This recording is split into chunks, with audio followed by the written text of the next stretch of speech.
Hi friends, welcome back to our channel. ఇది ఉగాది రోజు evening. మేమైతే ఇంకా ఉగాది రోజు సర్లే అలా పంజా సెంటర్కి వెళ్దాము అని చెప్పి స్టార్ట్ అయ్యాము. కానీ ఫుల్ ట్రాఫిక్, అసలు ఎంత ట్రాఫిక్ ఉందంటే అంత ట్రాఫిక్ ఉంది. అసలు పంజా సెంటర్ అంటే ఇలా ఉంటుందని నాకు ఇప్పటివరకు తెలీదు. నాకు తెలిసి నేను 7 ఇయర్స్ 9 ఇయర్స్ నుంచి విజయవాడలోనే ఉన్నా. నాకు ఏ రోజు తెలీదు, పంజా సెంటర్కి ఇప్పటివరకు వెళ్ళలేదు.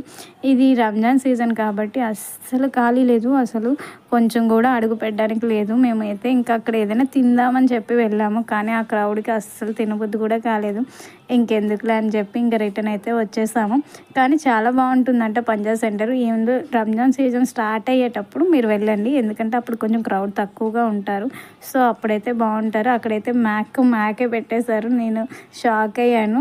ఇంకా మా హనీ అయితే ఏది కావాలంటే అది చూసి అడుగుతుంది, కానీ వద్దమ్మా నీకు తర్వాత ఇస్తాము అని చెప్తే ఊరుకుంటుంది. మీ ఇంట్లో కూడా ఇలా వినే పిల్లలు ఉన్నారా? ఉంటే ఖచ్చితంగా కామెంట్ చేయండి. ఇదేదో ఐస్ క్రీమ్ అంట, చెత్తలా ఉంది. చెత్త అంటే చెత్తలా ఉంది.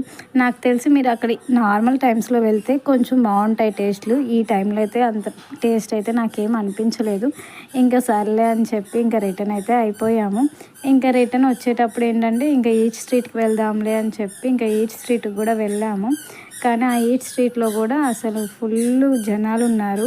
ఈట్ స్ట్రీట్లో కూడా ఏం తినకుండా ఇంకా గోలీ సోడా తాగి ఇంకా ఫలూదా అయితే తినేసి ఆ రోజైతే అలా ఎంజాయ్ చేసేసాము. మేమైతే ఇలా ఎంజాయ్ చేసాము. మీరు ఎలా ఎంజాయ్ చేశారో కామెంట్ చేయండి. మేమైతే చాలా బాగా ఎంజాయ్ చేసాము ఉగాది రోజు, ఎందుకంటే అమ్మ వాళ్ళ ఇంటికి వెళ్ళాము, మార్నింగే టెంపుల్కి వెళ్ళాము. సో అందుకనే ఇంకా మీరు ఎలా ఉంది కామెంట్ చేయండి. ఇవన్నీ హనీకి అమ్మ నాకు హనీకి ఒకేలాంటి డ్రెస్సెస్ కుట్టింది. ఎలా ఉన్నాయో కామెంట్ చేసేయండి.